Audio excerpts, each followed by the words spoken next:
Amada mulher curada, graça e paz.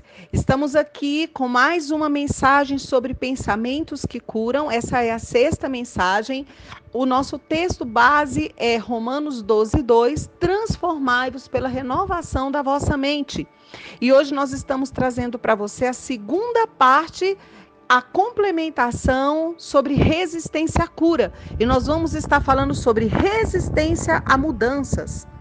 Nós sabemos que a aprendizagem, ela acontece de várias formas, até mesmo quando não queremos aprender, porque a própria vida, ela se encarrega disso através de nossas experiências. Aquilo que você pensar agora ser o mais difícil que você tem a fazer, e no quanto você tem resistido a fazer, saiba que você está diante da sua maior lição para este momento. A atitude de entregar-se, de desistir da resistência, de permitir-se aprender algo que você precisa, tornará mais fácil o próximo passo a ser dado. Não deixe sua resistência impedi-la de fazer mudanças na sua vida. Você pode trabalhar isso de duas formas. Você pode encarar a resistência ou você pode insistir nas mudanças mentais.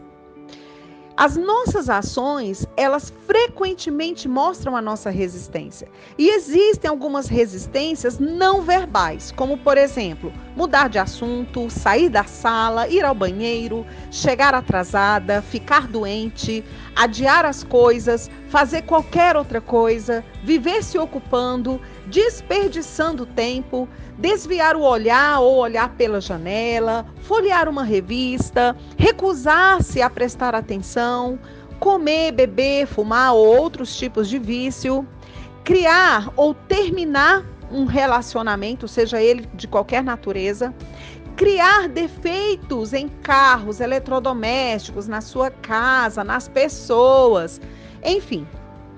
E nós temos também uma outra forma de resistência que também fazemos, que são as hipóteses sobre nós e sobre os outros. Para justificar a nossa resistência, nós fazemos declarações como: não adiantaria nada, meu marido não compreenderia, eu teria de mudar toda a minha personalidade. Só gente louca vai a psiquiatras. Eu não preciso de psicólogo, vou melhorar. Eles não conseguiriam me mudar com o meu problema. Eles não saberiam lidar com a minha raiva. Meu caso é diferente. Não quero incomodar ninguém, ou então vai passar. Ninguém consegue ajudar. Bom, da mesma forma, também crescemos com algumas crenças que se tornam a nossa resistência às mudanças, que são algumas de nossas ideias que temos que nos limitam a avançarmos, também chamadas de crenças limitativas. São ideias como, não se faz isso, não é direito, não é certo para mim fazer isso não seria espiritual, pessoas espiritualizadas não ficam com raiva, pessoas espiritualizadas não têm medo, pessoas espiritualizadas não adoecem, mulheres não fazem isso. Minha família nunca fez nada parecido. O amor não é para mim. Isso é bobo demais. Ou então pensar assim, é longe demais para ir de carro. Também tem pensamentos como, é trabalho demais para mim, é caro demais, vai demorar demais. Eu não acredito nisso, não sou desse tipo de gente. Bom, também damos o nosso poder a outros e usamos também essa desculpa para nossa resistência em mudar. Nós temos ideias como, Deus não aprova, estou esperando que Deus fale que é a hora certa. Só que Deus fala de várias formas e nem sempre conseguimos discernir. E outra, Ele fala quando Ele quer falar. Pensamentos também como, este não é o ambiente adequado, eles não me deixarão mudar, eu não tenho o professor, o livro, a aula, a ferramenta certa, por isso não tenho como fazer. Meu médico não quer, meu pastor não quer, meu marido não quer, minha mãe não quer, meu filho não quer. Não consigo tirar algumas horas de folga, não quero ficar submetido a ninguém, é tudo culpa dele, é tudo culpa dela, ele tem de mudar primeiro, assim que eu conseguir eu vou fazer, eles não entendem, você não me entende, não vou dizer porque ninguém vai me entender, ou então não quero magoá-los, é contra a minha criação, ou então é contra a minha religião, é contra a minha filosofia. Nós também temos ideias, alguns conceitos sobre nós mesmas que usamos também como limitações ou resistência a mudanças. Nós pensamos que somos velhas demais, jovens demais, altas demais, baixas demais, gordas demais, magras demais, preguiçosas demais, fortes demais, fracas demais, brutas demais, burras demais, inteligentes demais, pobres demais, indignas demais, frívolas demais, chiques demais, sérias demais, emperradas demais, santas demais, pecadoras demais, livres demais, ocupadas demais, alegre demais. Talvez tudo simplesmente seja demais. Também existem as táticas de procrastinação. O que é procrastinação? É a mania de deixar para depois. A nossa resistência, muitas vezes, ela se expressa como táticas de procrastinação. Nós usamos desculpas como farei mais tarde, não posso pensar nisso agora, não tenho tempo agora, eu teria de ficar muito tempo afastada do meu trabalho. Sim, é uma boa ideia, mas eu vou fazer isso num outro dia. Eu tenho muitas outras coisas a fazer. Bom, eu vou pensar nisso amanhã. Ou então, assim que eu terminar com isso eu faço. Assim que eu voltar de viagem, a hora não é certa, é tarde demais ou então é cedo demais. Bom, também temos a negação. E essa forma de resistência, ela aparece na negação da necessidade de mudar. São coisas como, não há nada de errado comigo, não consigo fazer nada a respeito deste problema, deu tudo certo antes, de que adiantaria mudar? Se eu ignorar, talvez o problema desapareça, e outros dessa espécie, né? E também temos o medo. De longe, a maior categoria de resistência é o medo. Medo do quê? Medo do desconhecido. Então nós temos pensamentos como, eu ainda não estou pronta, eu posso falhar, eles poderão me rejeitar, o que os vizinhos vão pensar, estou com medo de contar ao meu marido, não sei o bastante, poderei me magoar, posso precisar mudar demais, talvez fique muito caro, prefiro morrer primeiro ou me divorciar primeiro, não quero que ninguém saiba que tenho um problema, tenho medo de expressar meus sentimentos, não quero conversar sobre isso, não tenho a energia necessária, quem sabe onde irei terminar? Posso perder minha liberdade, é difícil demais, não tenho dinheiro agora. Ou então, posso machucar minhas costas. Ou então, pode dizer que eu não seria perfeita. Eu poderia perder meus amigos. Eu não confio em ninguém. Isso poderia prejudicar a minha imagem. Eu não sou boa o bastante. Então, assim, a lista continua interminável. Você reconheceu alguma dessas formas como as que você usa para resistir? Talvez você esteja perguntando, o que isso tem a ver com cura? Eu te garanto que tem tudo a ver. São resistências como essas que te impedem de ir ao médico, de perseverar no tratamento, se for necessário, de mudar de médico ou de hospital. São resistências como essas que te impedem de experimentar o novo de Deus, de colocar em prática a sua fé sem se importar com o que vão dizer.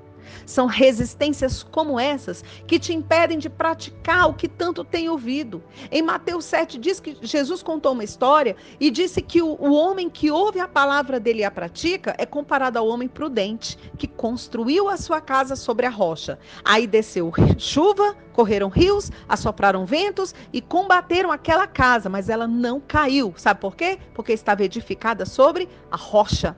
Mas ele também conta que aquele que ouve as palavras dele e não as cumpre é comparado ao homem insensato que edificou a sua casa sobre a areia. E desceu a chuva, correram rios, assopraram ventos e combateram aquela casa. E caiu, e foi grande a sua queda. São resistências como essas que te impedem de curar a sua alma através do perdão. E uma das atitudes mais destrutivas na atualidade é a hostilidade entre os irmãos. Ofensas, brigas, traições, fazer o mal ao outro, falar mal do outro. Pessoas que se agridem, se prejudicam e fica tudo por isso mesmo. Existem muitas barreiras criadas por nós mesmas no meio de nossos familiares e irmãos, deixando para perdoar depois. Mas depois de quê? A palavra do Senhor ensina que se você estiver apresentando a sua oferta diante do altar e ali se lembrar de que seu irmão tem algo contra você, deixe sua oferta ali diante do altar e vá primeiro reconciliar-se com seu irmão, depois volte e apresente a sua oferta. Suas orações estão retidas, respostas não chegam, cura não se manifesta, então repense sobre o perdão. Vamos ser honestas, temos o costume de fazer isso?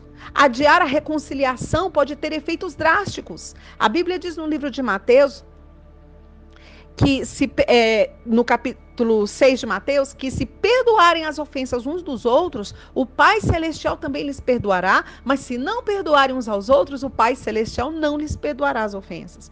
São resistências como essas que te impedem de receber as bênçãos e cura que Jesus conquistou para você.